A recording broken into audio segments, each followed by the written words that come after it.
Factz Ova Feelinz. Look at that. Show them your fingernail polish. Ain't that crazy? Yeah, I think it wasn't planned. Look, so much wasn't planned.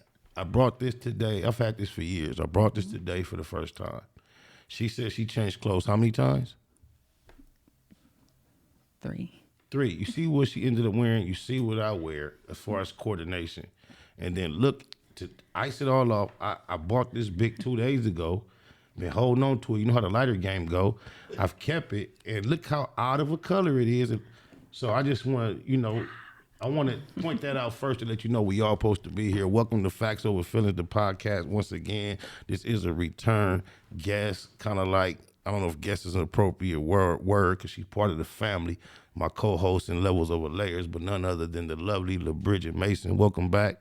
Appreciate you. Yes, definitely. I appreciate the call always. Glad to be here. Yes, I know you're extremely busy, but you made time, so we are humbly appreciative of that.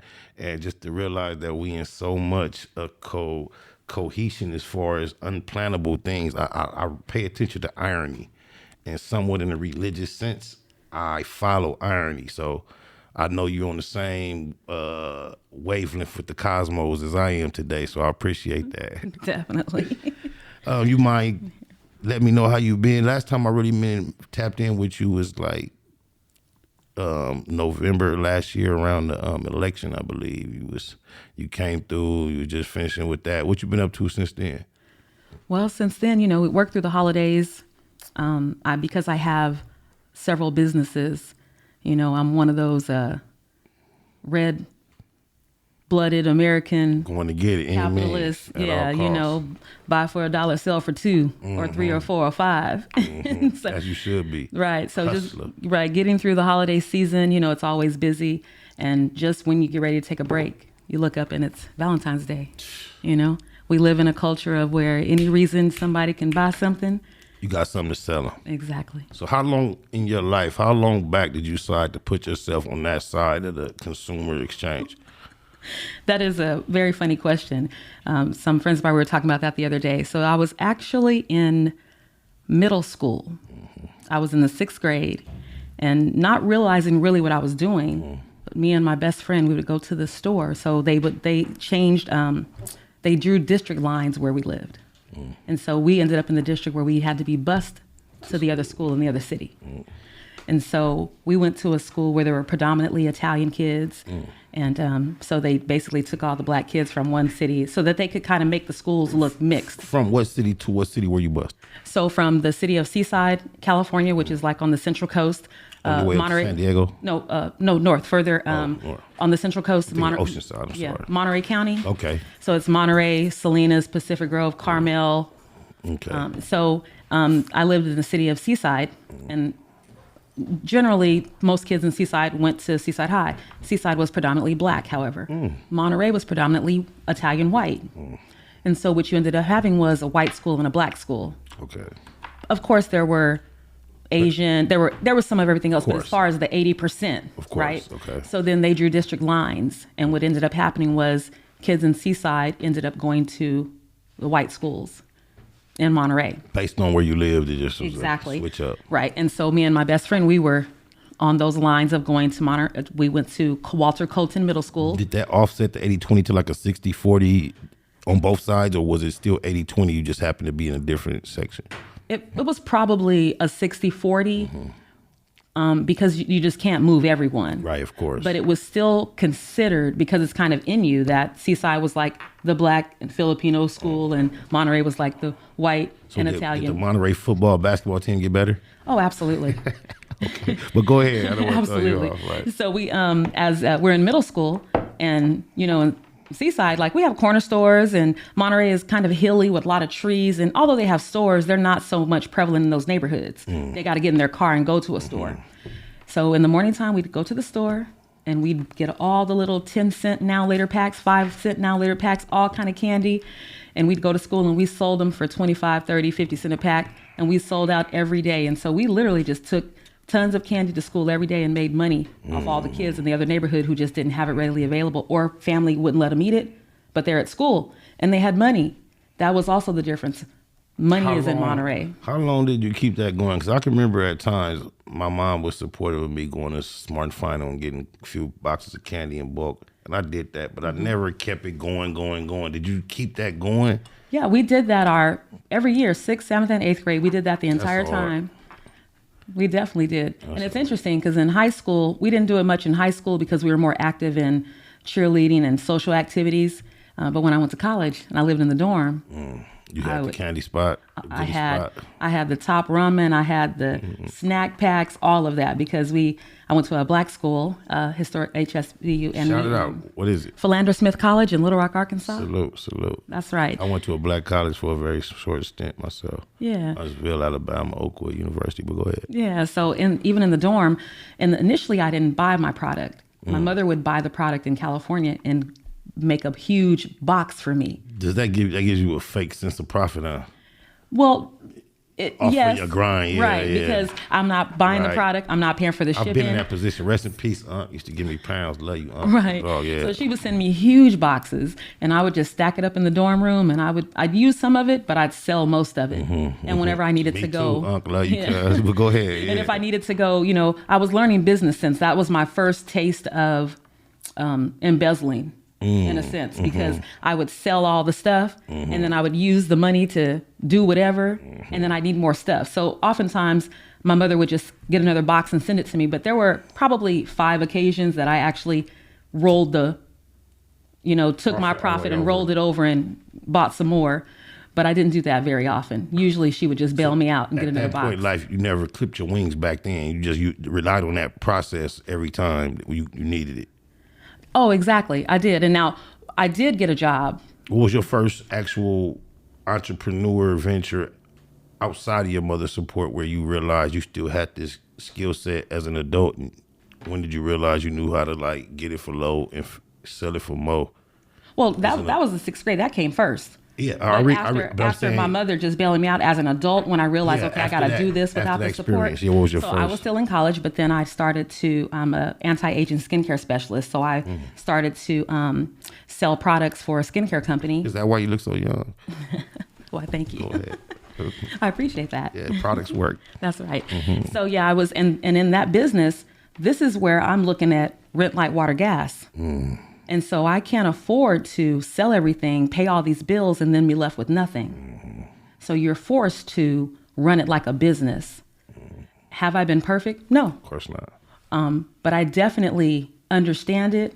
When things don't show up right, I know why it's like that, what I did wrong.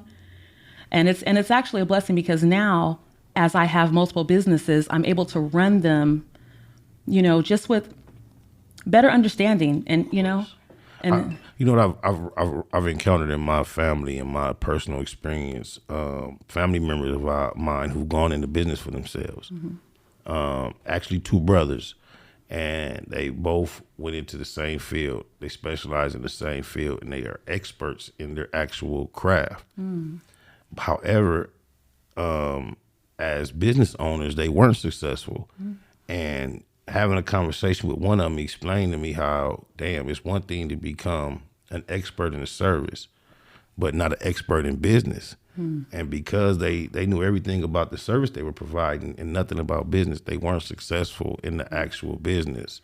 So I'm kind of familiar up close on how it's more than just being able to know how to make a good burger. You have to market it, sustain it, promote it. Go ahead. It's interesting. Too many of us, I won't say most because I don't even know most people, but there are too many people who start businesses from the standpoint of a customer. And that is where I can cook. This tastes good. I know how to do this. If you're sitting at a table in a restaurant and you're watching things in your mind, you're like, I can do that. What you don't see is the labor cost, the overhead cost, the product cost. What you don't know is that sandwich that you're eating, the reason it is $15.99 is because they needed to cover that overhead. The fact that they paid 50 cents for the piece of meat and 10 cents for the piece of bread. And you're like, well, why is it so much? Because the food costs, the labor, exactly, the insurance, there's so many other things. And that's just what needs to be covered. We do need some profit. or we're going to be out of business, right? So, and that margin often is a lot smaller than you perceive as a customer. Exactly. People always think it's smaller. I mean, they think it's like larger. huge, right? They think like, Especially oh, at the they're making grocery all this store. money off us, you know, but they're really not. Correct. And so I have seen many people who start businesses, and because they know how to cook or they know how to do this, and they forget that sometimes the most important part of the business is the boring stuff, is the paperwork, is understanding the tax laws, is understanding the business license fees, is understanding the rules and regulations, the, city codes. Not always, definitely often. Right. And then oftentimes what we do is we won't even pay someone to handle that. Because we're like, I can do this. I know how to do this. I can't afford to pay someone. But the truth is you can't afford not to pay them. I like that. That's the truth of it. I like that. And so even when we're talking about business, just give them a little bit of, because I've learned so much, and I've gone to tons of business workshops. And so oftentimes people, they're like, well, what's the success in business? And I'll tell you right here, if a person in business, if they can learn these few things, you never spend money while you're making money. And they don't really know what that means. Yeah, I was about to ask you, can you articulate that a little bit? So if I came here to set up and sell some products after I did my presentation and all of that, let's say I walk out of here with $1,000 in my pocket, you are not to go to the gas station. You're not to go to the grocery store. You're not to do any of that. That is technically not your money. That is the business's money. And you want to treat it like you work at some fast food restaurant. The money that's taken in is going into the bank. And when we do our books and our payroll in a week or 2 weeks or however we do it, that's when that money is going to get touched. So if you're just starting out, you may not be able to do it the first week or maybe the first month, but that's because you need to create something to actually work off. But once you're working, and sometimes it can be challenging. And Indeed. so, it can be challenging because you're like, oh, I want to go somewhere. Oh, but I'm broke. If you were working for Billy Bob, you'd have to wait for that check. You'd be broke still and you couldn't go. So do not use that money and go. Not only is it going to offset your books, it's going to mess up your paperwork. You're not going to do your books right. And that is the base of embezzling. That's deep, because the average one of us that's thinking about business, they think about everything but books. Exactly. And that's probably where they're supposed to be starting their whole thought process. Exactly, because a tax person, her name is Lynn Richardson. I really like the information that she puts out. But one of the things that she tries to tell people is that the tax code was not written for working class. The tax code is written for business owners. That's why people who work are like, man, the taxes beat me up. It's not for you. It's for people who own property and own businesses and put things into the community to create this world in a circle. So we're working, we're putting in, we're taking out, we're putting in, we're taking out. If you're just going to work, you're doing a service for someone, and then you're going to just buying stuff. But the person that's providing that product and they're the ones that's keeping the economy going. They're the ones that's offering you something. You see what I'm saying? Yes, you're taking your money, but if you didn't have your job anymore, can you create anything? What are you creating? No, I definitely understand the dynamic of what you're expressing, and I salute your entrepreneurship.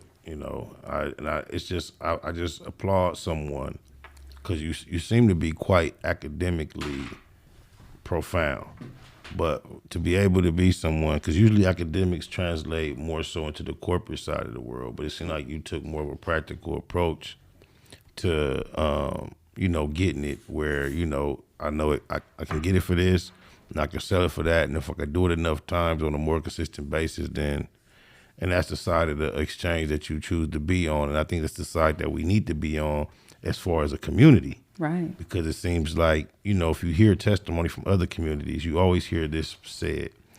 Other communities,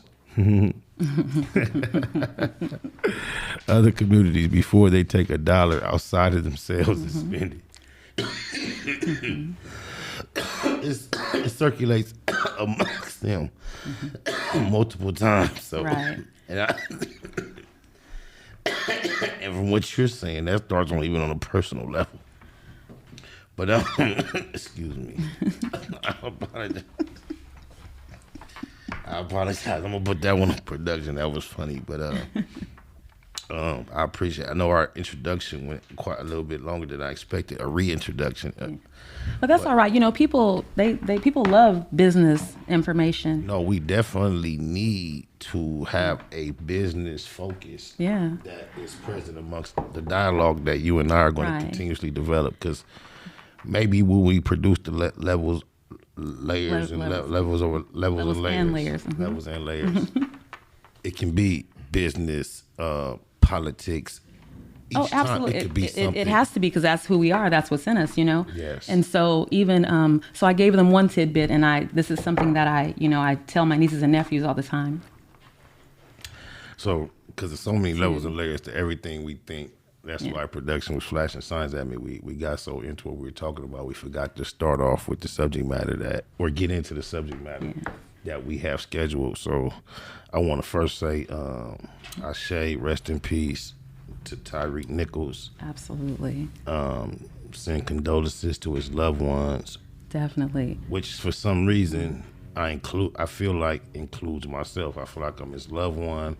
I realize for all intended purposes, other than the certain specifics that he could be myself, I realize that right now they are burying him at this moment almost. Mm-hmm.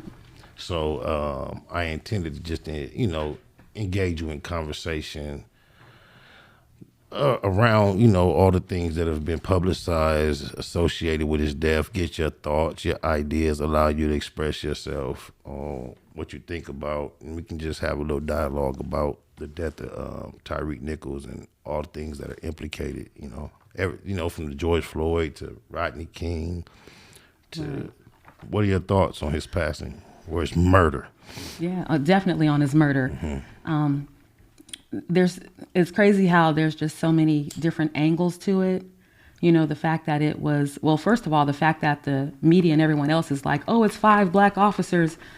But there are a couple more officers that were involved too that haven't been mentioned. One with a taser in particular. And the white officer who had a taser. And so, why do you think? I mean, fuck that. Go ahead. So even when they're just putting it out, the narrative, heavy headline, 5 black officers. If they even put the white officer in that group, they would just be saying 5 officers, not 5 black officers. So that'd be the uniform being targeted or focused upon versus the individual. Exactly. Okay. Exactly. Because oftentimes, if you go back and you look at where they've been white officers doing something, they don't say white officers, they say officers. I've noticed that in reports, period. You'll hear male 18 or such and such. And it's never, they're white because the race is not mentioned. I notice that often. Go ahead. Right. So by them doing that, they're like, look, y'all doing it too. That's kind of what they're saying, right? And then they're like, well, you want us to act swift, you want us to do things. So as soon as we watch the video, everyone's arrested, everyone's fired. So you're going fast. So I was going to ask you about what's your perspective on the fact that all of a sudden we see what the general public perceives as inappropriate behavior on behalf of law enforcement. And immediately there's firing without pay in place, which we haven't seen. No, we've seen suspension with pay. Often, almost every time. Almost every time. So do you think this, what we consider systematic racism, is that blatant that even when their integrity is being documented in real time, they're comfortable being that opposite? Is that what it is? Or are there other factors involved that all of a sudden we see the first group firing immediately? Do you think it's based on what we just perceive initially? So I personally think that it's a little bit of both. I think that they were like, we have a chance to show them that we're going to act swiftly and we're going to be different and we're going to do something different. Why? Because we just watched what happened to George Floyd. So we want to make sure that we handle this correctly on one hand. On the other hand, it's like, who cares about them? Like, they can go. Like, we ain't worried about it. And I'm almost excited that they did it like that because they've set precedent. So now when they hit us with regardless of why it was done that way, it don't have to be right. Yes. Anybody get hurt, to the point where they lose their life, something like that. And I don't care if the officer's green. There's no other reason. You can't tell me a reason why you need to wait to take action, do anything like, no. We've already decided that when this happens, this is what we're going to do. Especially when there's so much documented video. And because in every case, it's the same thing. Even just in this particular case, after the video came out, they look at the police report. The police report doesn't match the video. Are you aware or not whether or not Candace Owens has made commentary on this subject? I'm so curious as to what she may have to say on this subject matter. I have not. I'm very curious. Very curious. Because this is what I want to iterate right here and implement just so people won't get it fucked up. Even when we talk about the racial implications, and then you want to say, oh, no, they were black. The conditions of or plight of our people in this country, the uniform, which is typically blue, is used to neutralize blacks into where now everything that they apply their energy toward is on the side of the white. So people think it's so elementary where it's black and white. There is an element of that. However, the numbers in the current climate dictates they have other tools in place to where they need some of the blacks to be whites. They can't paint them white. Right. They can't make them white. Putting the blue uniform on them lines them up with the system that is what we consider oppressive, not white even, just that system. So I don't even look at them as black officers at this point because I can't imagine these same black men at any other time treating that individual that way outside of some type of gang, and they're not on that side of the law. However, I want to know if you're aware of any other motivations that may be possibly reported to be amongst the other reasons why he got this ass whooping, bad driving or resisting. Right. What else? Well, there are two other motives, and I'm gonna, because you mentioned the word gang, and because they're outside of that, but they actually were not, because they were a part of a gang called not just the police, but also another internal one. They had a group, Scorpion. And that, let's just think about the name Scorpion. So you're meant like you're bad, like you're going to You know who the leader at the top of that was? No. Gender-wise. It's a female. Oh. Who was transferred from Atlanta because she had the Red Dog group of officers, and she got caught up in all type of controversy where one of her officers was doing some interaction with a underage female, and she got caught up pulling strings to help him try to beat it, and she got kicked out. However, she appealed it and won her appeal, and instead of but not her job, so she had to I think she had the opportunity to return, but instead she took the job in Memphis, and immediately she was Red Dog in Atlanta, and she got to Memphis and started the Scorpion shit. Yeah, it sounds to me like she had the opportunity to keep the job on paper, but not for real. Perhaps so. Perhaps so. Because they're good at that. They're good at that. You know, we're going to get you here, but we're going to ship you somewhere else. When you're really getting fired. Right. But we're going to ship you somewhere else. You're somebody else's problem. Right. However, the point I was making is the controversy that she had in Atlanta restart a new chance in Memphis. Her name was popped up in controversy immediately when she got there as well. Wow. And she just keeps it cracking, and it just gets. I wonder if, when we look at some of these other incidents throughout history where our people are assaulted by officers, and there's less of a reprimand immediately, and we start saying, why all of a sudden it's a group of black officers that did it, and there's a different reaction. And we spoke about it a little earlier, but now my thoughts are going deeper to like a lot of times in the past, based on, the pigmentation, you never know how high up there's a relationship that causes to where, regardless how stupid it look, we got to make this decision. I wonder in Memphis, when you go up the ladder, there's probably not many, it's probably more, just as many black people up the ladder as there is on the bottom of the ladder. So with us being the ones most disgusted with this type of police behavior, it's probably why they received a more immediate justice, because there's none of those relationships in place at the top over there to block it. Well, this is the thing, that when you think about a city that has a large African-American community, the lady that was on, the female officer, she's their chief, right? So she also may have had to make some decisions just so it won't appear as if she's showing favoritism to those that look like her. And based upon her controversy from Atlanta, and there's other controversial shit she was involved with in Memphis prior to this issue. So their chief is the one from Atlanta? The lady that runs Scorpion? No. The police. I'm sorry. Yeah, not the one who runs Scorpion. I haven't seen her. No, that's what I'm talking. I thought that's the chief. Isn't she the chief of police? I don't know. No, that's yes. Okay. This Scorpion unit, the lady who It's an the unit acronym. together. It's an acronym. Scorpion is an acronym for something. Oh. Can you look that up, please? Scorpion is an acronym for something, and so is Red Dog. Oh. So she was the chief of police, I believe, in Atlanta for a certain time, and she had this special unit called the Red Dog, and she got caught up with some controversy under that. Then she went to Memphis, started a whole nother special unit. It's an acronym for something, but it's called Scorpion, and now this is being blowed up. Yeah. And it's a very small amount of time in between this. Yeah. So she's basically being kind of like pegged as a cancer. Yeah, I could see that. But street crimes operations to restore peace in our neighborhoods. It almost seems like she accidentally said we're going to commit crimes ourselves to restore peace. Yeah.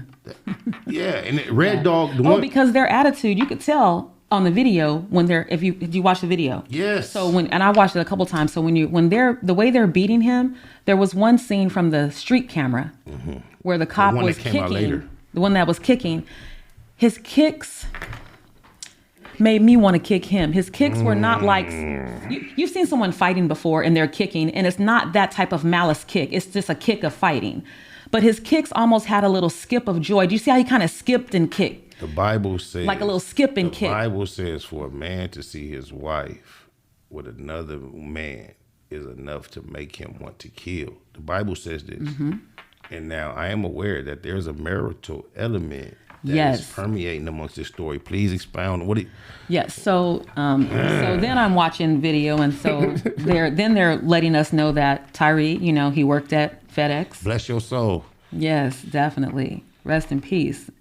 And he was a FedEx employee, and he also worked with another lady there, who is the ex-wife and what do you call him, baby mama of one of the 5 officers. And so it's like, That's all it takes. Because when you're watching him being beat, there's a lot of anger. So then when that comes out, it's like, they was riding for his homie. I don't know if I missed it or not. Did you just implicate that Tyreek may have had relations with one of those officers' wives at some point or another? So that is the I don't even know if it's a rumor because I'm trying to put it on you, but that's what I heard. No. So I did. So this is the thing. I'm calling it a rumor only because the wife hasn't come out yet to say anything. Okay, bless your soul, too, lady. I don't know, because if you had some love for that man who lost his life in that fashion, and she's hurting too. And if you wasn't being scandalous about it, well, that's her ex-husband. That's what I'm saying. If he was just hating and you was just loving on this nigga that lost his life, a skateboarder who wasn't no thug, because that's why I brought up Candace Owens, because she always seems to point toward the character of the individual that is being highlighted amongst us, like she did George Floyd. What can she say about this dude? Have you heard anything? Is there anything negative they've been able to attach to him? No, and I haven't seen anything. Even there's videos of him skateboarding, jumping over stairs, doing his thing. He went to work. He worked at FedEx, and he was like, they said he was always in his own lane because he was a skateboarder, so he didn't worry about hanging out with people who wasn't what he was about, and he just did his own thing. And you guys got to understand, in Memphis, in cities such as Memphis, more so than ever, there is a communal energy, especially when you're dealing with black officers, that doesn't exist. So when you see whatever you might think you might consider a slight bit of resistance, that gap is a lot more wider than it is in LA, Chicago, New York, because often this is their reality. You see the police officer that you went to high school with them. It's a very more communal environment. So for them to be, that's what we all beg for in these cities like Compton, and Brooklyn, and Chicago. Is we ask for more officers that look like us for a typical fair chance. That's why this is such an extreme event, because here it is. That is in place. And for what we see, there's no reason to treat that man like that. Well, that's why the implications are there. They're literally saying that Tyre had a relationship with the ex-wife and baby mother. And although that's his ex-wife, that there was obviously jealousy, whatever, because there is a report that says he took a photo of Tyre on the ground and texted to his ex-wife as if to let her know, we just beat his ass. Now what? Wow. And so if all of that comes out to be true, because I worked for a cell phone company, when they tell you that they don't have access to your texts and all that, it's a lie. That's why there's a subpoena department. If they had no access, there'd be no need for a department. Correct. So once what does it mean once they subpoena your text message? That means that what? The cell phone company will release it for whatever date to date, whatever the judge says. So that's why a lot of people try to use platforms that have like end-to-end encryption, or they do erase stuff, whatever. But there's still a network. There's still a cloud. It's all still up there.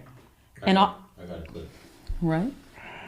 This is, Of Tyre Nichols. 2 more Memphis officers have now been relieved of duty, and 3 Memphis fire personnel are now out of their jobs. ABC's Justin Finch has the story. Far from over, the Shelby County District Attorney telling ABC News his office is carrying out a thorough investigation of Tyre Nichols' death. We are looking at everybody. Memphis Police announcing 2 more officers have been relieved of duty in the Nichols case and identifying Officer Preston Hemphill. Now on leave pending investigation, Hemphill is seen on his body camera deploying his taser at Nichols during that initial traffic stop. After hearing Nichols was reported found nearby, Hemphill heard saying, "I hope they stop it." Hemphill's attorney says he did not go to that second location where Nichols was beaten and is cooperating with investigators. But Nichols' family is wondering why Hemphill was not identified sooner, releasing a statement saying, "It certainly begs the question why the white officer involved in this brutal attack was shielded and protected from the public eye and to date from sufficient discipline and accountability." 5 now fired police officers, all black, face second-degree murder charges. All, the Memphis Fire Department announcing 2 medics, Jamichael Sandridge and Robert Long, and their lieutenant, Michelle Whitaker, have been fired for failing to adequately assess Nichols on scene after he was beaten January 7th. Nichols died 3 days later. On Capitol Hill, the Nichols case renewing. No, big up to the fire. Big up to the fire chief. Big up to the fire chief. Simple legislation that we can agree upon. We owe it to all of the families who have lost loved ones in these horrible acts of brutality.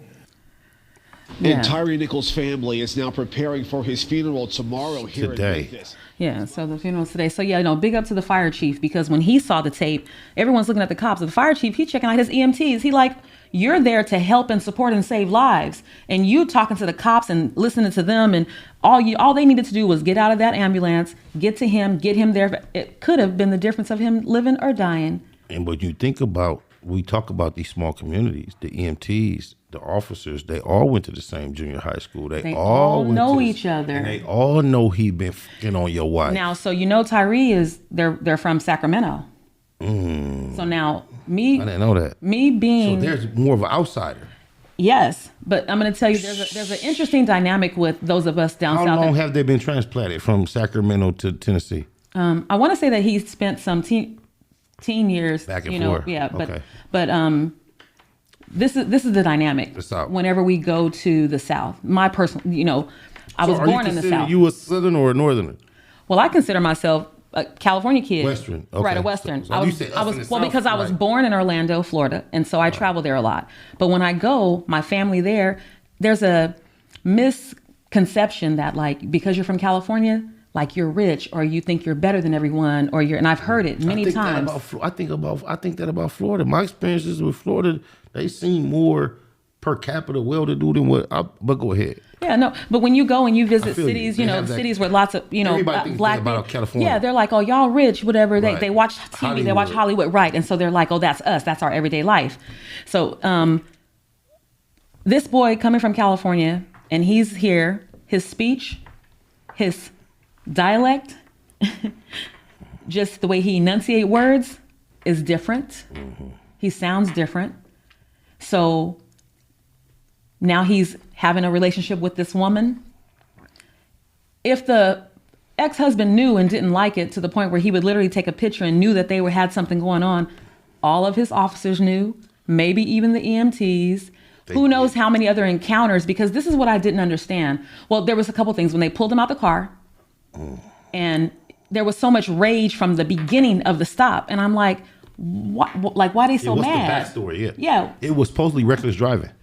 Okay, but even if he's reckless driving, when you're like, open the door, it was just over enormous amount of cussing. I'm going to do this. I'm going to do that to you. I'm going to do this. But even just now, we just heard. He tased him, and he's like, I hope they stomp his. You hope he gets stomped because the white boy that tased him. You hope they stomp his ass. Listen. Remember when the story first broke, all the comparison were black cops versus usually it's white cops. Mm-hmm. What?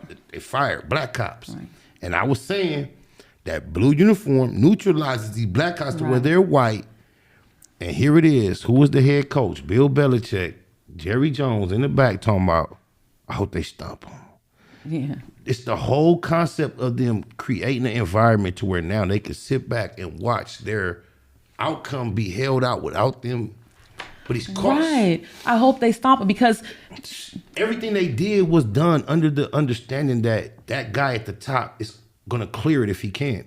Whatever we do, you remember? Well, our chief is, we're all in Scorpion. We're going to write this report. It's going to say whatever. Beverly Hills Cop Part 2.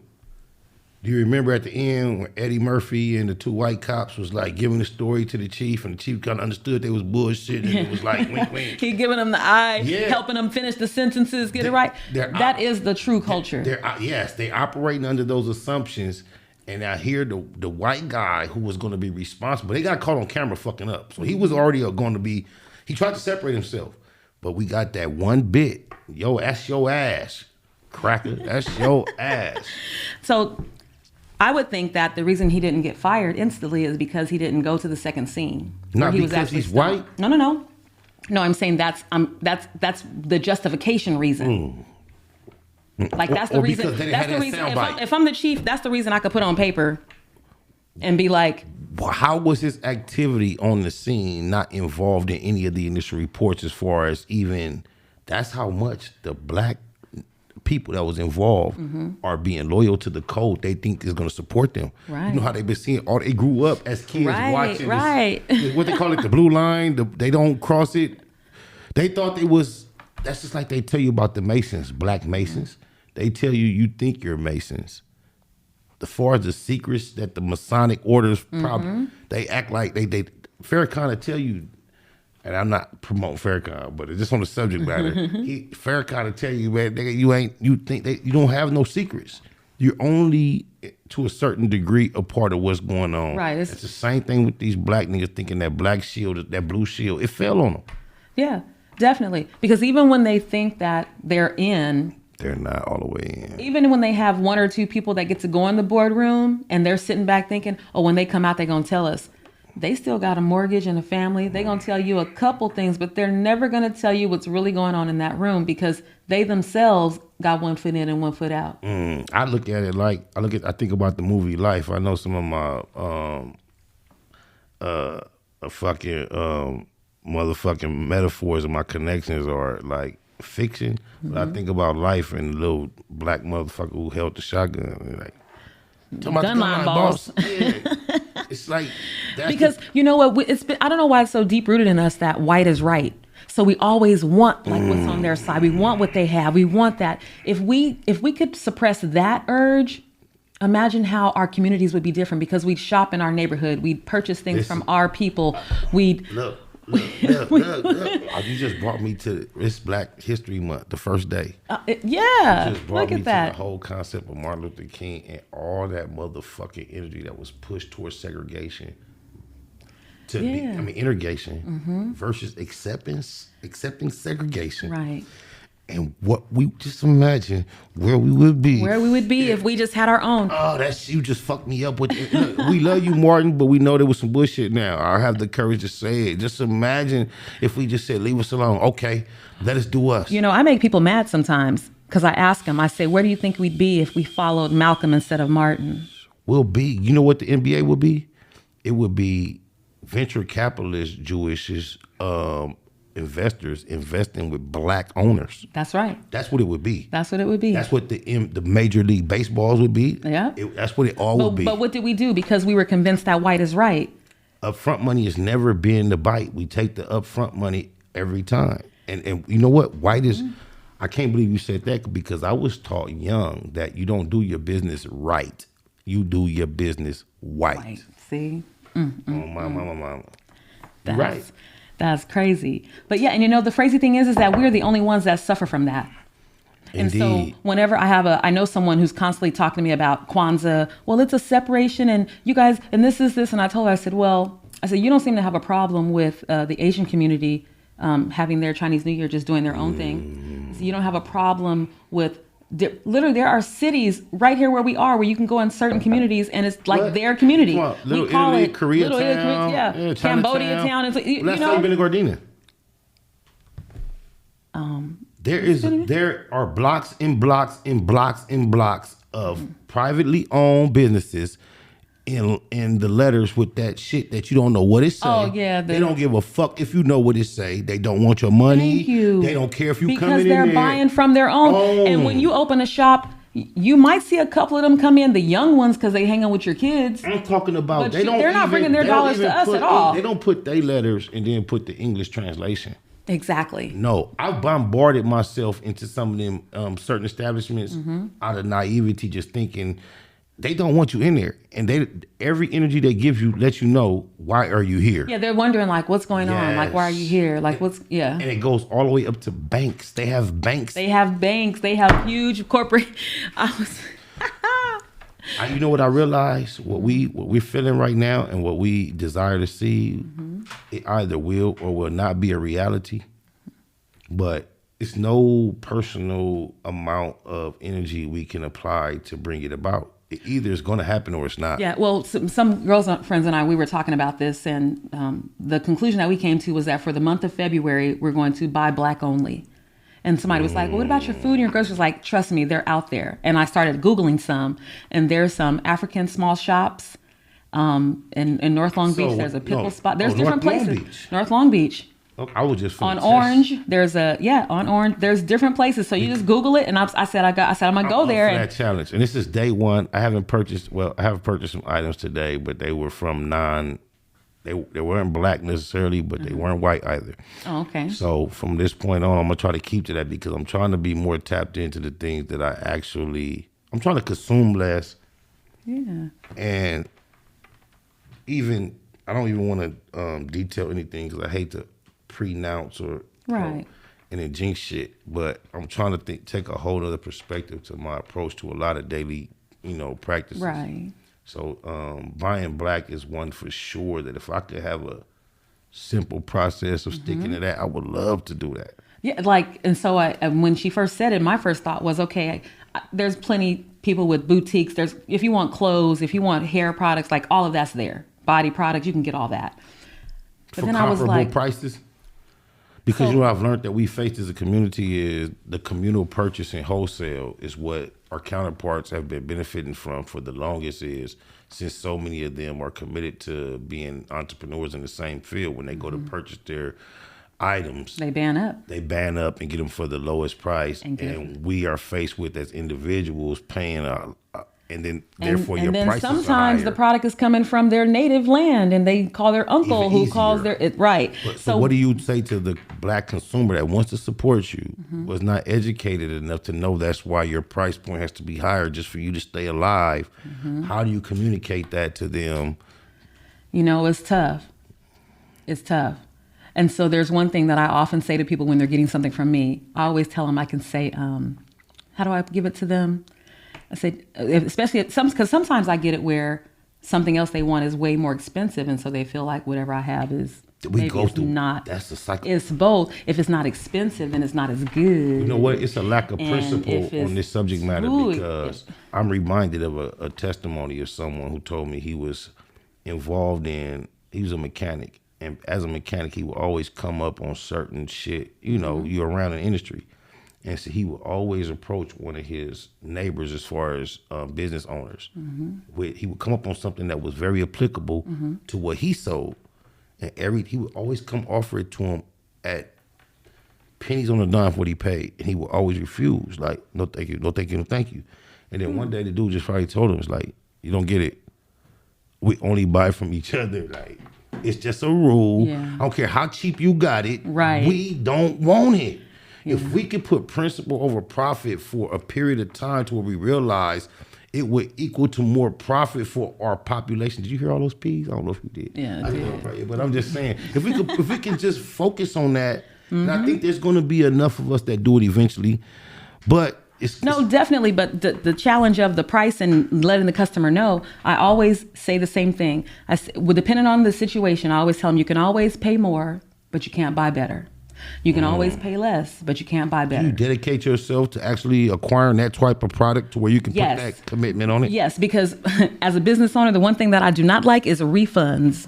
Definitely. So what I sell, once it's left my hands, I expect you to keep that. Right. So I can't sell you trash. And if you come back, I've already done my business to the point where I know you're going to lose, no matter what. If we have to take this to the legal situation, you've lost. But if you're my customer, I don't even have to ever go there, because if someone does come back, I already know there's only a couple things. You didn't have enough money for it anyway. And you actually just need the money back. PayPal for $80 saying I didn't deliver the product. I went and did my little research. I appealed it to PayPal and they won. I don't know how they won. I don't know what I owe these people. I said I don't even know what I'm supposed to pay you.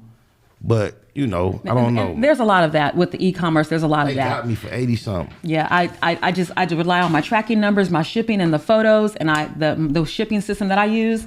I send them the photo, the tracking number, and usually what I do is, because I have a list of things that I've shipped, sometimes I even send them an automatic text message and be like, it's arriving today. But you know what? It's a business thing. Typically, in a general sense, it seems to be.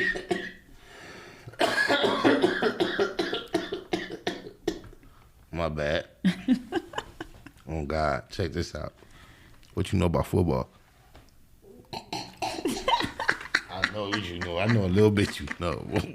What do you know about football? You got jokes. So for all the people out there, he's trying to low key crack a joke on my Bang Bang Niner gang. But I got Niner blood in me since I was a kid. You know what I'm saying? My two best friends, who I introduced them to one to another, their birthdays are on June 9th and 10th. They both 49ers fans. So I got a little group text. I have a lot of fun with the Bang Bang with these two cats. Shout out to y'all too. I ain't gonna say y'all name, put y'all on blast, but shout out to both of y'all. June 9th and 10th, Bang Bang. Yeah, Bang Bang Niner gang. Yeah, you know what? I'm still, I'm since Montana and Rice. You know what I'm saying? Okay, you was born and raised. Hail Mary into the end zone. People like, we're down, we're gonna lose. No, we're not, because Montana's gonna put it in the sky, and Jerry gonna go take it out the sky. So you went from Montana to Young, and then you roll with them beyond your pigment with the Kaepernick. You stayed with them. I thought we would have a great black flight after how they did Kaepernick, but y'all stayed with them beyond that, and you got to see the ups and downs. You stuck it out. Then Purdy got out there and gave y'all that hopes, and then right when you thought you was gonna bust a nut, it's like, you gotta wait a whole nother year to try to get to the point to try to climax again. That's cold. How do you do that? That's a cold way to I just thought that just happened to come out of That's cold. Me being very familiar with your life, I know you got the capability, but I don't know about the rest of the Bang Bang gang. Shout out to the homie. Let me tell you something.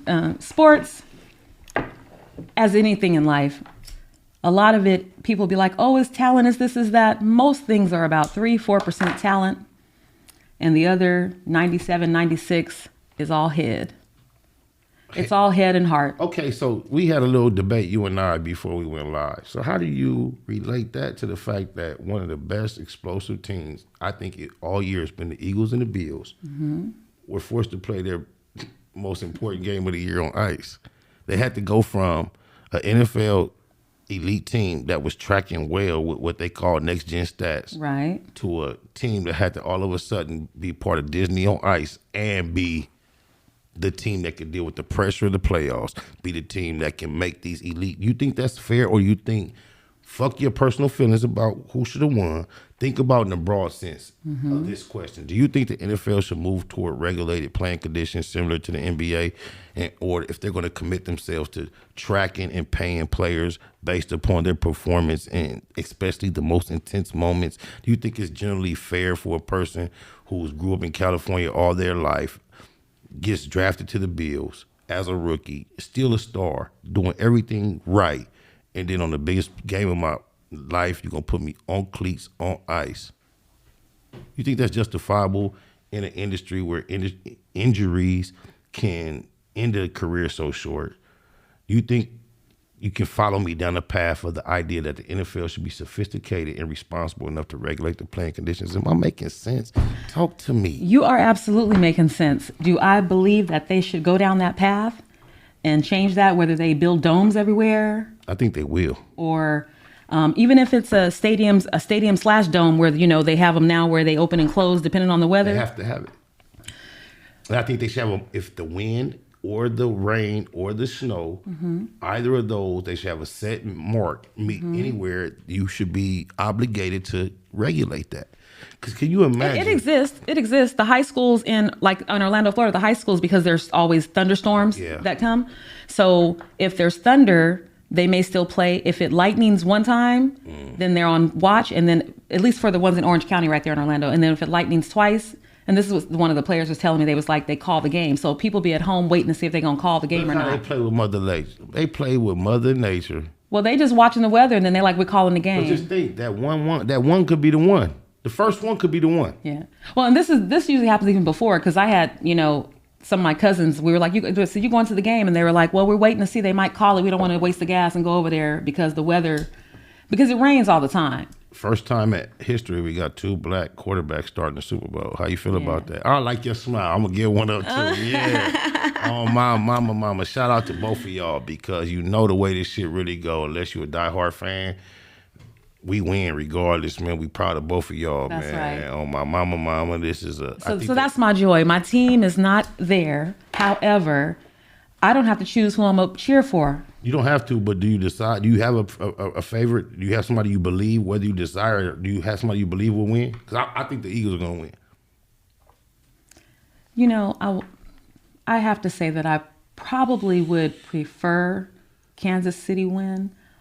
And that's only because leading up to the game with the Eagles this past week, I was just up to here. I mean, I was done with everybody talking about how they're going to take it all. They're going to take it all. So because they beat my Niners, there's a part of me that's like, I want to go back to those people and just be like, what's this about they taking it all? You're utilizing. That's my emotional stuff. You're utilizing the emotion. That's my emotion. But that emotion is what creates what we have as an industry of professional sports. Without that coming from fans, there's no such thing as a game. But if those people hadn't been on my last nerve for a whole week, I don't know. I would probably say that the Eagles deserve it. All emotions, because my team is the Rams. So we were irrelevant after week 5. It was obvious what nothing happened. Yes, and you don't have a song that bangs. Okay. Just so you know. I'm just saying. I'll take that. However, I'm telling you, from a person that understands football without any emotions involved, the Buffalo Bills, and I don't know who else has ever stated this, I'm telling you from my perspective, the Buffalo Bills and the Philadelphia Eagles and the San Francisco 49ers came on later, and they were less obvious, even though they were just as sturdy. There's been no teams better this year than the Bills and the Eagles at the top of that. So for them to be at this point in the season, I'm not surprised. I'm not surprised, and that's why I say it had minus the emotions and minus the people getting on my nerves for a week. I would say that the Eagles probably deserve it, and they should win. However, had y'all pulled it out, no one could argue against that either. No, because that's what we do. You had a utility, a utility sense, like a utility knife. It wasn't the big play, even though McCaffrey or Debo will give you a big play. Right. The fact that Purdy you had a very big story. Like, so all that, the games is fixed and all that. In the long run, the story to fix would have been the 49ers story. Listen, that's why, whenever there's championship games, you know how sometimes they'll have like a young rookie player. It don't matter what the sport is. And he's doing a lot of stuff, but then we get to the championship game, and if it's baseball, they go to the senior, to the vet, and he starts to pitch. Right. If it's NBA, the original starters, they start. Because at that level, when I say that it's head and heart mostly, after the hits, after the hurts, after that happens, the head is what needs to work. And most of these guys got therapists and all of that. And I'm like, you make enough money, your therapist need to be on the sideline. So when you go there, you get over there and get yourself fixed. Levels and layers is what describes our conversations, because now, just when you say that, just think about the implications of the NFL concussions. Look. You're going to take it to a whole nother level. That's deep. It's crazy, though, because if that's the most essential element you're in saying. In sports, not just sports, everything. Of course, though, but in football, you put it on the line so consistently. Exactly. And you're saying it's definitely the most important. Exactly. Not just the concussion. That's the physical side of it, but the mental side of it too. So your head is what you need in this game at all times. But no, as a performer, what makes us dominant is the quick response, muscle twitch reaction that is associated with us being melanated, because you see at a high level, the thinkers, the coordinators, the coaches, the owners are still them. And if they could sustain the same amount of profit without including us, they definitely would have. However, the performance that is exciting is encoded in our DNA. Exactly. How many white boys have you seen love y'all, all the big tough tight ends, all the slight little, they're Decker dudes, y'all do y'all shit. But how many white boys you see monster niggas with the one hand, the stretch, the fall over, the flip. Running and leaping and spinning. And it's like we dance on the field and we dance on the court because we got coordination and we're moving. I want to say this before I say anything. I love everybody upon the face of the earth, but you use the perfect word, the D word, dance. And just vision for of them dancing and then for us dancing. It's just a difference. It's a different because it's like we feel it in our soul, and when they're out, what it is? But when they feel it, the movie we talked about, the new Lauren London, the white boy, they got a scene at the end where her and him is dancing. Do you see the difference? And they highlight it, kind of focus. He's doing the little. Look, you ain't got to look at a movie. You can look on one of these social media platforms. Look at a little video. I can't really explain. I was a cheerleader through high school, through college, all that. I can't really explain a person's lack of coordination. I have 3 daughters. 2 of them are out of high school, but all their lives, when they wanted to bring up cheerleading, I always said you could cheerlead as long as for a white organization. You're not finna go cheerlead for none of these black shits. What? All that popping. You mean like it? Oh, no. I guess it depends on the community where you live. Every black one. Oh, wow. Name the black one that don't teach the little black girls how to pop, wop, wop, wop. Wait, no, are you talking about like those drill teams? I'm talking about from... Because it's different. I cheered in school. I got boys and girls. So I'm talking about from Pop Warner coming up. We always associated, going to your brother's practice. And you would see the cheerleaders be doing a lot of popping and stuff? Every black organization, when you see cheerleaders, Google your phone, black cheer. No. I'm sure that it's there, but the problem is not. I like the hey, give me an L. I was with that, but yeah, it's the coach and it's the culture. Not about my say, you give me fuck all that. She has a son on each team. Talented family, but who do you root for? Tonight, the Super Bowl is now set.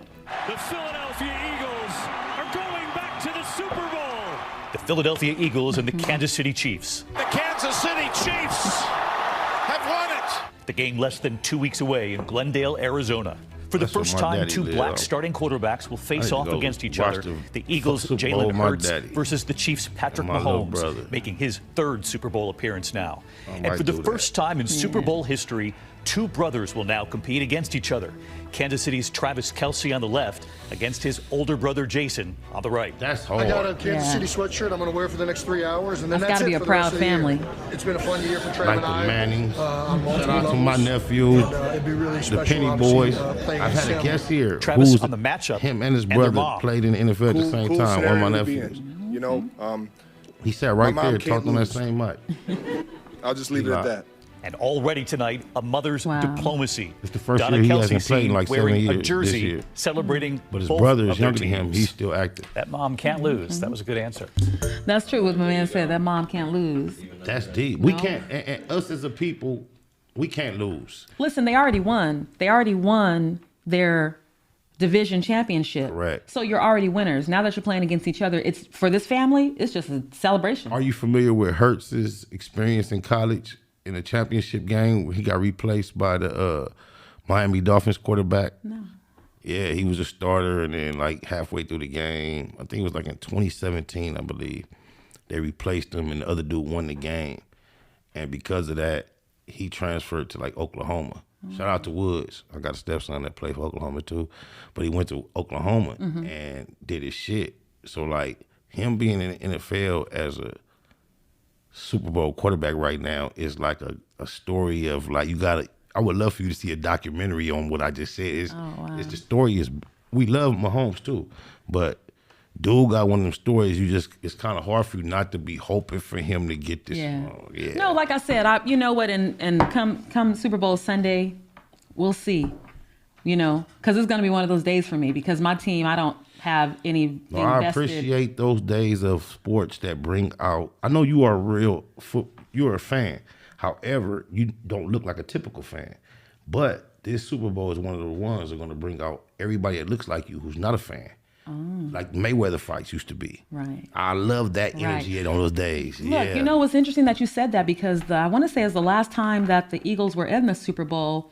It had to be 2018. I think I watched that in Vegas. And they were playing the Patriots. Yes. When Tom Brady got scared to catch the same pass. And listen, that was a game that brought out when that wide receiver got laid out in the first quarter. Well, just, the tainted story, forget the game, the tainted, image of the Patriots with the cheating and this and all that.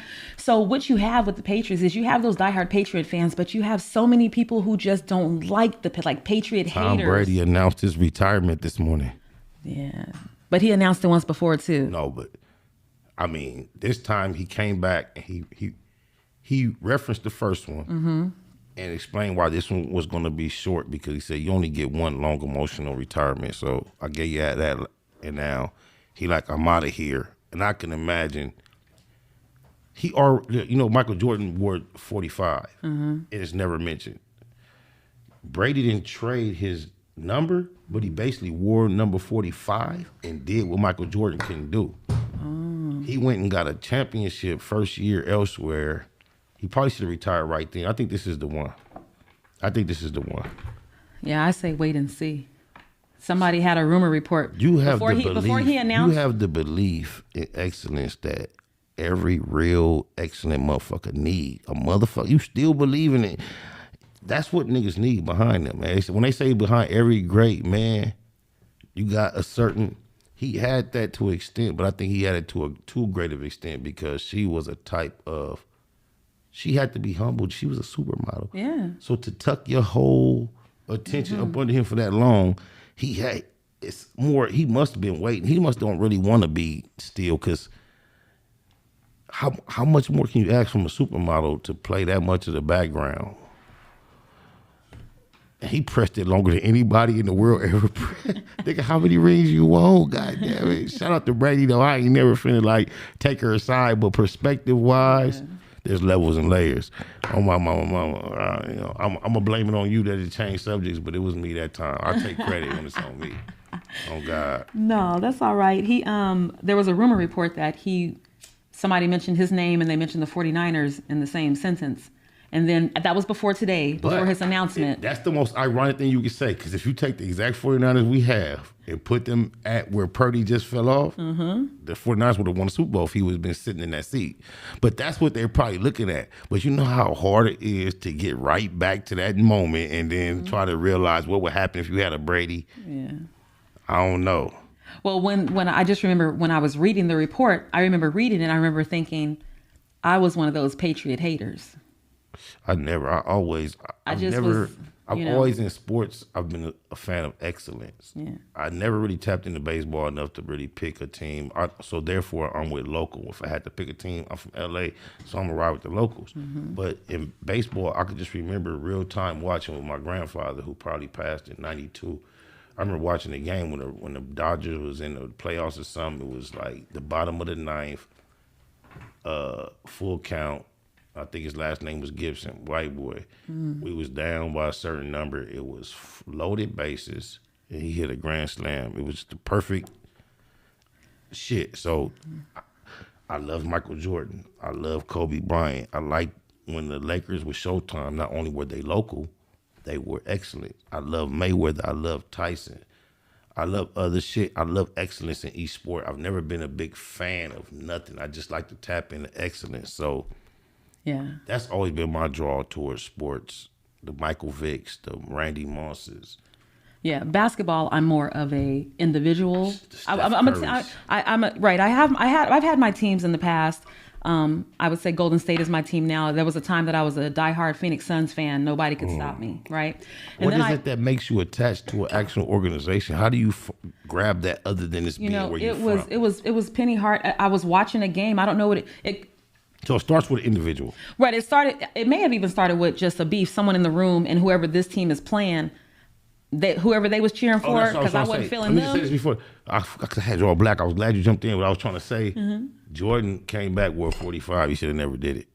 Brady came back, went from the Patriots to the Tampa Bay Buccaneers, and still made it a success story. That's the difference. So it's cool for him to go. But go ahead. Yeah, no, I feel what you're saying. Right, he got it. It's cool for him to go. Yeah. It'd be even cooler if he went to a whole nother team instead of retired and got another one. He got action, but in your personal life, all of a sudden you see he's been very more posting pictures of his children, and I think. Well, it makes you wonder if the divorce has something to do with like, when are you coming home? No, it's no wonder to it. I'm quite sure. Like maybe you promised me that you were going to play till this point, and then you extended it some more, and then you even extended, went to a whole other team, and you still extended it. All that would be typically preceding. I'm first person to see that. I'm like, yeah. Remember, I was saying. Plus, she's subduing what she probably could be the center focus of a world similar to his, but she subdued that because of. But then, her subdue is actually at a more disadvantage, because as she ages and gets older, what she does for a living is affected. But the thing of this is, at the same time, if we're going to assume him being traveling and being caught up in all what he was doing, we don't know what he's knowing she done been involved in throughout that process. So that's true. We don't know how they met at that point. So I don't even want to even speculate. Right, we have no idea. And relationships are very complicated. And I would assume, he's not, he's respectful enough to not discuss any of that publicly. Right. But I would assume if he allowed it to disintegrate that, he has to be unmotivated to keep it together based on knowledge of something that even if he deserved it based on the fact he was unavailable or stretched it beyond what they talked about his rookie year or whatever. Right.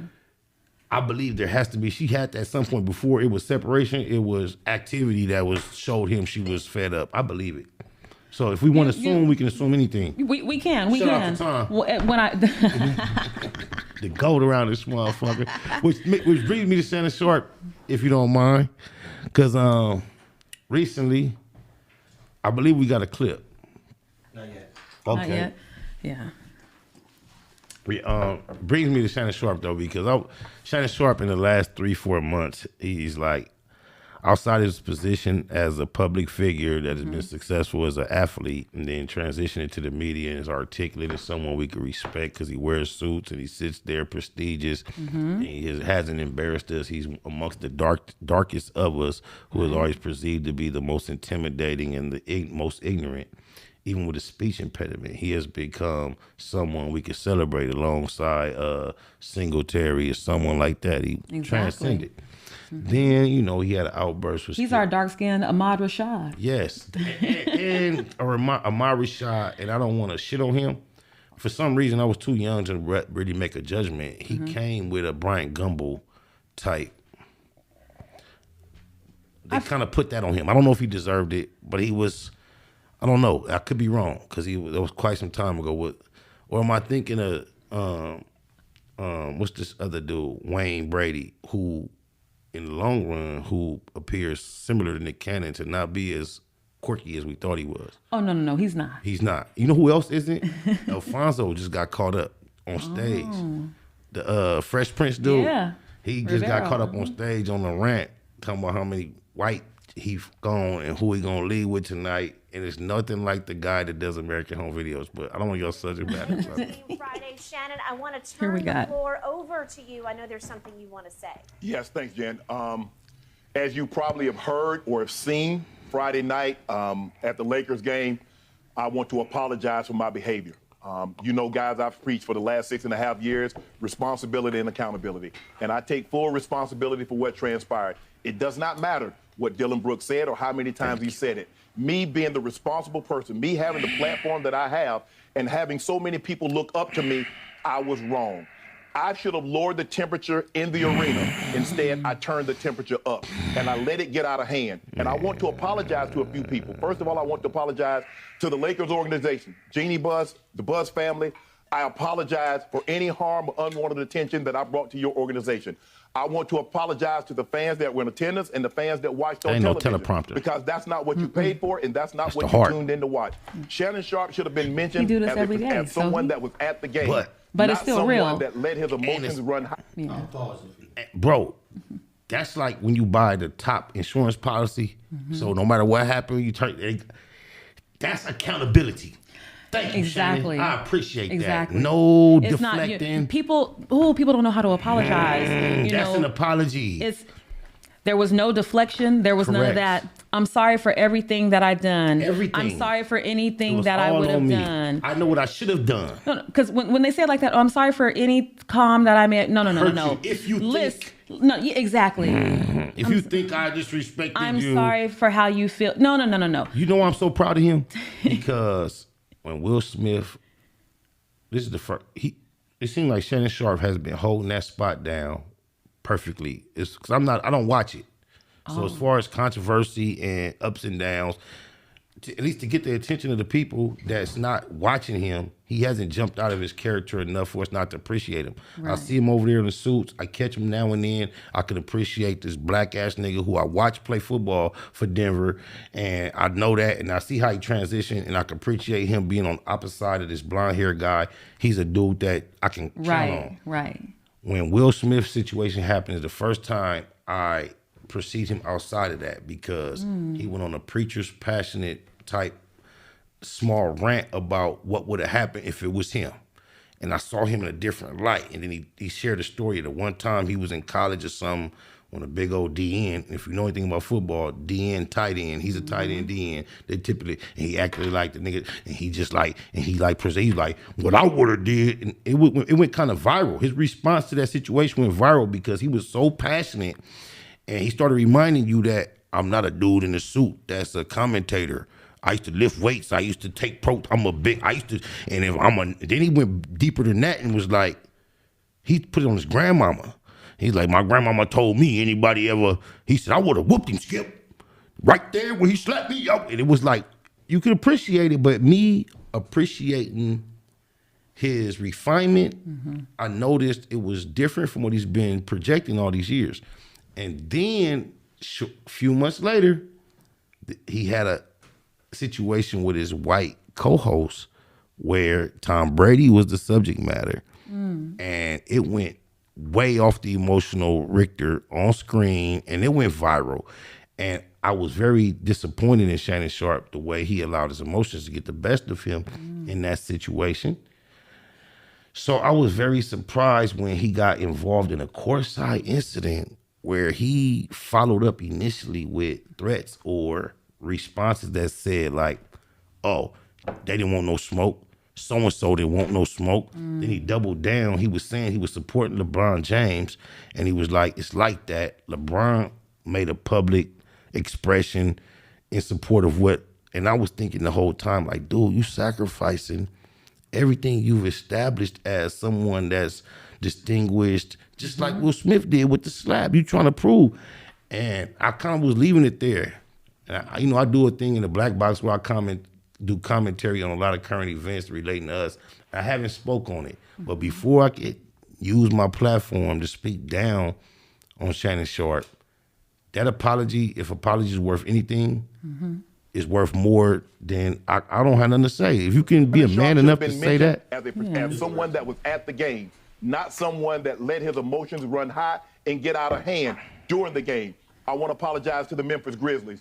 Grizzlies, organization and fans, I am sorry. More specifically, I want to apologize to Dylan Brooks. He is a fierce competitor, and seeing him up close, I get a sense of why he is what he is and how he's wired the way he's wired. Bruh, I apologize. I wish you the best of luck the rest of the season and continued success. Ja, it was a privilege and an honor to watch you up close and personal. Skip and I talk about you a lot of times, but to see what you do, you're able to elevate, lead the floor, contort your body, and finish at the rim is unbelievable and extremely impressive. And I want to apologize to you. I also want to apologize to my stylist, Hollywood. Bruh, you had an impeccable record before you took me on as a client. And I want to apologize for my behavior because you were in attendance. And if I caused any smudge on your resume, I'm deeply sorry for that. I also want to apologize to LeBron James because y'all know how I feel about him. and he supported me through thick and thin. And Factz bro, Ova I'm Feelinz. sorry that I That's put right. you in That's this what he doing. situation, that you had to support me in something like this. So That's I just want what to I was saying. apologize to you. I want to apologize to my family. I want to apologize to my brother, my sister, my mom, He gonna do my way kids, better in the future, and my I can grandson. tell. Because one day you're going to be old enough and you're going to see what Amen. transpired in that arena. Amen. But I also hope you get an opportunity to see this apology that I'm Right giving, on, because Shannon. I was wrong. And I'm never going to be too big to say I'm sorry. That's I'm right. never going to be too big to say And you a that big I was man, wrong. too. And in that situation, I was absolutely wrong. That's and right. last but not least, I want to apologize to you, Turbo. You've been great to me. I appreciate everything that you've done over the last 8-9 months. I want to say I'm sorry. Again, to my Fox family, FS1, guys, I'm sorry for any unwanted attention that I brought your way.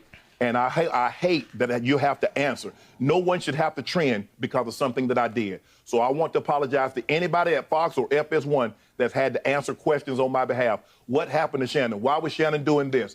I'm sorry. I apologize. I'm not perfect. I am not. And I'm never going to say that wasn't Shannon Sharpe, because that was me. That was just me getting out of character. And I'm sorry for all those that saw my action and took offense to my actions. I am sorry. Man, class act Thanks for watching. apology, man. You can't ask for nothing more. Yeah. People are required to do so little less. Now, you can say whatever is why he offered that, but it seems sincere, appropriate, unscripted. Appreciate that, Shannon. I think that's the part I love about it, because it really did seem like it was from the heart, and it was completely unscripted. That wasn't written. No, I don't believe so. I'm done with the people getting in front of the camera with the paper or the written or reading. They memorize the statement. Or if you did, if it includes that much accountability, so be it. Right. Because he didn't use any opportunity to deflect anybody else as responsible. That took a lot of courage. It took a big swallow of that lump in your throat. I love about the that out. swallow is the fact that he actually considered the effects that would have on not just a few people in this organization and that, but everybody. The man said to my stylist, because if I'm your stylist and you're Shannon Sharpe, I get to tell people, if you, with your permission, that you're my client. That's going to get me other clients. But right now, my whole visual is what he had on. He was Dougie with the little, it was like a blue and white. Right. Little... So not only is he helping to refute those people who may hold it against the stylist, but he's still giving him even more clients. Like, if I'm going to give you attention, I'm going to make sure you get some clients. Right. I'm apologizing and I'm hooking you up. Like, I'm doing it all. And you know what? It cost him nothing. Nothing. So when I see people doing the little fake stuff, I'm like, it don't cost you anything. Shout out to MREC, because in MREC TV, go tap in if you ain't tapped into the spooky hours. He got a new movie up on Tubi right now. Go tap in and all that, because there's a few people. It reminds me of another biblical story of the 10 lepers, where it's reported that there was 10 lepers that approached Jesus. And they were sick. They was begging for healing. And he healed them all. And he told them all, go run off and tell everybody who did this for you. And he said they all ran off, but only one of them came back and thanked him. And it seems like in the experience I have, especially in the industry, it's so rare to find somebody who appreciates a genuine extension of, I'm doing this for you just because. Yeah. And that seemed like what you were just like describing. Because, people don't look out for each other. People will take a blessing and forget where they got it from and be way on a whole nother page. And you be looking like, they definitely will. People also miss who their blessings are. You know what I'm saying? The way we first met, our encounter, and spiritual. Just even deep. For this show. You gonna save it for the L&L, or you gonna break it down? No, we're gonna say the story, but what I'm saying is, even just looking ahead from that day to this show, to what we have in the future. I absolutely know who my blessing was attached to. Did I know it that day? No. So when people leave their house every day and they set out for something, we always have in our head our plan, what's happening.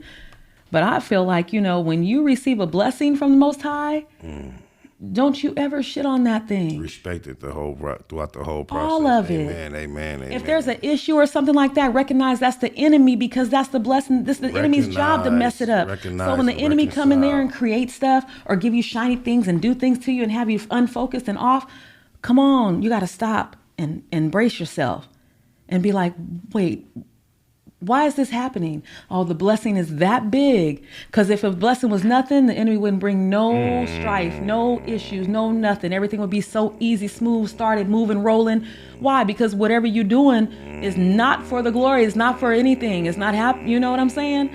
So if you should know that we ever have an issue, we ever have anything, no. We bringing it to the table. We gonna deal with it. We gonna fix it. The enemy has no place here. As we should, indeed. You see what I'm saying? Indeed. I'm remembering and I'm recognizing where the blessing come from, and that's what I'm saying. Yeah, and then, but then look. Yeah, and it wasn't even thought about. You have silver, metallic, and even black and white. And this is the first time I brought this. Is today. And look, am I lying? If you know how much I love sparkle, when I walked in, y'all was talking. I looked at that shirt. I was like, oh yeah. I mean, I humbly. You can when I leave, you can leave with it. Because I was like, oh yeah, no. I almost told you. I almost said, I'm taking that. You can have it. For sure, it's on my mama. But yeah, so I'm just like, but people forget that. They forget that. You know what I'm saying? He could have thanked everybody and. The stylist, he could have thanked any and everybody and just left a few people out. How long was that clip? Was like 2.5 minutes? 3 minutes. That could have been a 30 to 45 second clip. He could have the world would have been sufficed. He could have thanked Bron, Lakers organization. I'm apologizing. Yeah. He could have did LeBron, the Lakers organization, the Grizz. He could have just did a few people, the organizations. He didn't even have to name owners. He could have just said, and the owners and da-da-da. He could have done it so superficial. Do you watch boxing at all? I do. What's the last fight you watched or been aware of that took place professionally? You know what? I'm gonna leave it alone. I think I ain't gonna take you there because that'll be extra credit over time anyway. But wait, but this is what I do want to what I wanted to bring up. You were talking about his apology and even how Will Smith did something. And when you mention Will Smith, you can't help but think he did it for his marriage purposes, right? Mm-hmm. And so then it makes me think how a person functions in their marriage, which makes me think of Gabrielle Union with her little recent statement about the fact that.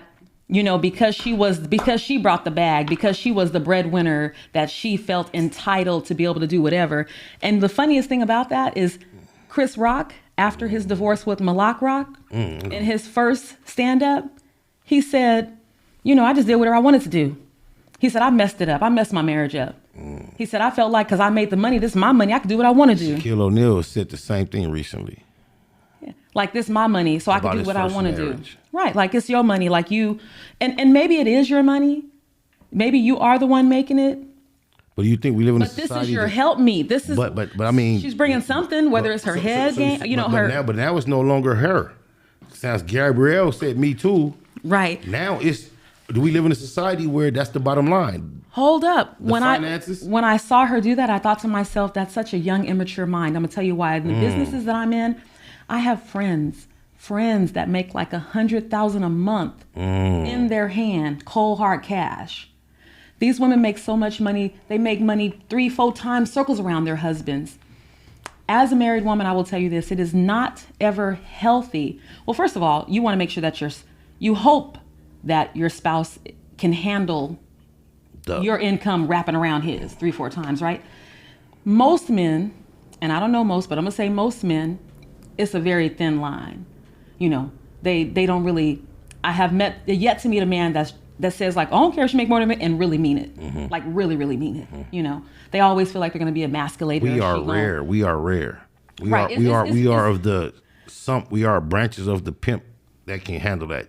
But go ahead. Right. So with that being said, as a married woman, I don't think it's ever wise, smart to make your man feel like somehow he's less than you, or he's not the head of the home, or he's not in charge because you bring that money in, because it's already hard for him. That general principle, I can recall one of my children's mothers in particular. It may have happened, but our child is at this point, 14? Mm-hmm. I can recall years before he was born, times where we were going out and the experience of her, like taking whatever money she had and handing it to me. Mm-hmm. And then now when we go out, every time it's time for money, I'm pulling it out of my pocket. I so humbly thank you for that. But is that what you're expressing? Exactly, because there was a time in my life when sometimes I would do that, and it may have been times where because I made more money, or there were also times where maybe I just held the money. Mm-hmm. Oftentimes in the home. Like this moment, you had it when he didn't. Is that same or different? Or no. Like If I just made more in general, Okay. but let's just say as a household, I was in charge of the bills and all this stuff. So maybe I Is got that the because checkbook. when you met him, you had a spot to where he moved in with you, or did you guys acquire something under the guise that No, I'm we gonna actually handle got it? stuff together, but it's interesting how men don't want to do that. They be like, you can pay the bills. You can. A lot of men don't want to do the paperwork. No, I was trying to say that like about an hour, 40 minutes ago. I was trying to say, and remember I got the choking. Yeah. if he don't get lazy with editing, he'll be able to connect these thoughts. I was about to say something and I got the choking. And I lost my thought, but I was gonna say that's a feminine thing, at least in our culture, that we learn to rely on. It's not just our culture, because I can recall. Shout out to Puto. When we used to work for Rose Communications and we used to go downtown. Rose Communications, you remember when we used to do the boost cards, the boost chirp chirp? It's prepaid, you get the boost cards, $20 cards and all that. Well, regardless if you realize it now, but at the time of that, I worked in a little booth that was owned by an independent lady in Watts, entrepreneur. We used to have to go downtown daily to restock the little booth on 103rd and College Avenue. And when we used to go down there, the person we used to buy all the shit from, wholesale, he was an Asian dude named Mr. Yoon. In that motherfucking little business, he had a lot of employees, black, white, Mexicans, but his wife, when you couldn't spend cash, she was the one you had the cash to. Oh, okay. And she can't speak a lick of English. She count. And then, what? She can count. This is how I've got the 5-minute note twice, so we like 15 minutes over our time. Love the production crew. Love y'all, man, for appreciating me. This is the end of it. I just want to say this on this subject. I know it's off subject, but it's on subject. I just want to give her, Miss Yoon, I've never seen nothing like this in my life. We were responsible for taking, on a bad day, $1,200. On a good day, $3,800 down there with this little booth to transfer cash. Right. Every now and then we in Watts. Imagine how many times we get hit with a counterfeit $20 bill. Wow. Swear to God, you could take $6,800 of ones, tens, 20s, 50s, 100s, and put one fake 20 in that motherfucker. You could put two of them. And she had a funny way she used to fold the money around the back of her hand, and that she used to roll at real fast. And she just, and every time she, it weighs different and it feels different. She was that good though. What? What'd you say? I'm talking about she didn't take no. It's when she counting this shit. It's a gang of bills. I'm talking about the counter machine at the bank. She the human counter. Imagine that machine. And as soon as she just, and we know it's 3 of them in there. And we know we done gave her about 700 bills to make up 1,100, 1,200, but it's ones, 20s, 50. And she going through the motherfuckers, and I'm talking about the exact moment she touched that motherfucker, But yeah, shout out to the ladies. Often, we got to find a way, people. If you care about, making that dynamic together, you got to find a way to coexist, appreciate what one another brings to the table, and respect it as well, because there are strengths that the opposite possesses that we need to make the union a powerful union, and we have to respect them, appreciate them. I can sum it up as that, if you're willing. He said, if you're willing. Yeah, well, since the 5-minute mark, I won't. No, we are about the 25-minute mark. He is not as patient as he's pretending to be. Well, with that being said, I guess I won't comment on Gabrielle's new title. What the internet's giving her. We're gonna get at. We're gonna have to. Matter of fact, look, what we owe ourselves as far as production. Yeah. Let's get it done, and then we can. We definitely can. We definitely level can. The layers, but when y'all doing that little boy, the way y'all doing them, and then you got Super Bowl, it's still relevant to the Super Bowl. She also's out publicly showing lustful energy toward one of the quarterbacks that's appearing in the Super Bowl. And see, that's all that's bad. We everybody needs so much healing. At the same time, they have the child that has gained so much attention, catching headlines in a dress for like a formal that's associated with high school. They're highlighting the dress that the child is wearing. And if you focus on the photograph, from this portion of the child's photograph to this portion, bro, I swear to God, just imagine, I don't know how he's a teen, right? Or Zaire is the name, is a teen. And if you look at a complexion of a black person, the type of brown, and then you're going preteen in the man, This complexion from the nose area down to right here is like a twice a shade darker than up here based on the 6 o'clock shot that all this that you see is about to develop is present. The structure of the face. Right. You stand next to his daddy and he's like this close to his daddy's height. Right. And you realize that this nigga daddy in the NBA. This is about to be down there 7 feet. Feet finna be about wearing size 17s. And he trying to hold his hands or her hands. Appreciate you for coming. We out of here. You see what they doing? They finna shoot at us. Duck. Don't leave me hanging the camera on. Yeah. Factz Ova Feelinz. It's another one in the can. Definitely. We coming. We're coming for you. The lovely, luxurious Brigette and SPI, the most Easty. Another one in the can. Shout out to the whole crew. Much love. Factz Ova Feelinz.